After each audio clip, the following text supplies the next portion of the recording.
The HILT CRC has partners across many different industries, some of the key industries in Australia: iron making, cement, lime, alumina, for example. This is a concerted effort to look at the best way, the lowest cost way, the most sensible way of transitioning away from carbon usage in industry. Some of these industrial processes, for example mining, is in remote areas with no access to enough electrical power. And if you want to have transmission lines, it becomes very costly and complicated. And that's the reason why industry is considering producing their own electricity on site, and from that electricity their own hydrogen, and then consume that. Compared to hydrogen, directly producing electricity from wind and solar and then using it is a more efficient way of using the energy that you're generating from that solar and wind.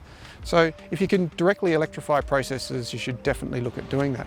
But not all processes lend themselves perfectly to electrification. Sometimes the demand for energy is very high and hydrogen is required to deliver a very high energy intensity to those processes.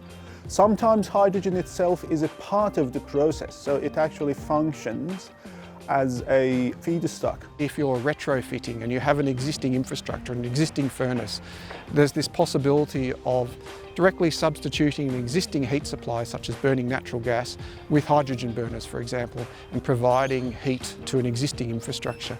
And what we're trying to look at is whether you can provide hydrogen in the vicinity of a hub from wind, from solar, store it and use it locally. We have developed a cost estimation tool to actually calculate the price of hydrogen produced from green energy resources. The way that the study works is we define a mathematical model that includes wind farm, solar farm, electrolyzers, the hydrogen storage, and we use an optimization technique to size each of these components. To run in a continuous way, you have to have some sort of storage, because there are periods during the year that you do not have enough solar and wind.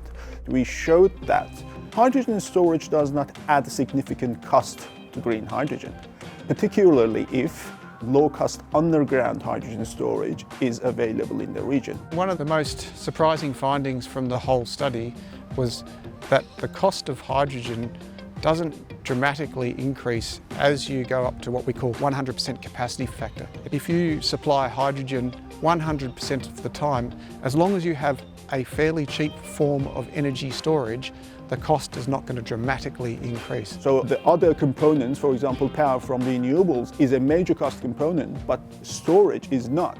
If you want to run your industrial processes 100% of the time, 24/7, it seems that it is not causing higher costs. That was a surprising result from our work. Through studies like this, we would like to provide, reliable public domain information and chart the pathway forward for decarbonisation. This tool is now available online, and users can change the assumptions, they can change the input, for example cost data. It's to inform our industry partners, and partly it's to have information in the public domain that helps inform the debate, helps inform policymakers and government.